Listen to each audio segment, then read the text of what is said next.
नीमच शहर में कोरोना का आए दिन संक्रमण बढ़ता जा रहा है और इस संक्रमण का अब प्रत्येक नए क्षेत्रों में फैलाव हो रहा है। मंगलवार को जिले में 13 नए संक्रमित सामने आए हैं। नीमच की लैब से जारी हुए 25 सैंपल की रिपोर्ट में एक संक्रमित यादव मंडी नीमच का बताया गया है, जबकि सुपराटेक इंदौर की लैब से 317 सैंपल की रिपोर्ट जारी की गई, जिसमें 12 नए संक्रमित और 305 नेगेटिव बताए गए हैं, जिसमें 5 संक्रमित यादव मंडी, एक दुर्गा ऑयल मिल के पास, 3 एकता कॉलोनी, एक जाजू बिल्डिंग के पास, एक सिद्धि विनायक कॉलोनी व एक बंगला नंबर 55 से सामने आया है। आपको बता दें कि प्रशासन ने नए संक्रमितों को जिला अस्पताल में शिफ्ट कर उनके संपर्क में आए लोगों की कॉन्टैक्ट हिस्ट्री खंगाल रहा है।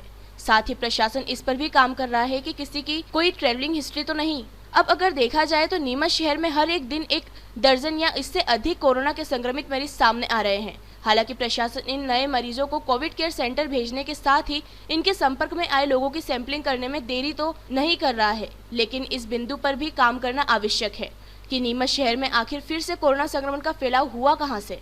क्योंकि देखा जाए तो शहर में विकास नगर, सिंधी कॉलोनी, यादव मंडी, दुर्गा ऑयल मिल के पास व अन्य आसपास के क्षेत्रों में सबसे ज्यादा संक्रमित सामने आ रहे हैं। हालांकि इन क्षेत्रों में संक्रमण का इतना फैलाव हुआ कैसे, यह एक सोचनीय बिंदु है।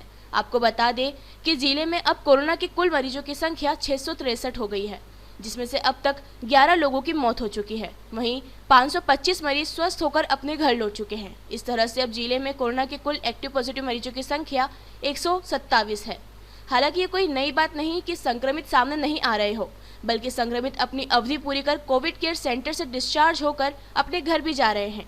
लेकिन यह बिंदु सोचनीय है कि जहां शहर में कोरोना का संक्रमण बिल्कुल खत्म हो चुका था, तो फिर से यह संक्रमण नीमच में आया कहां से?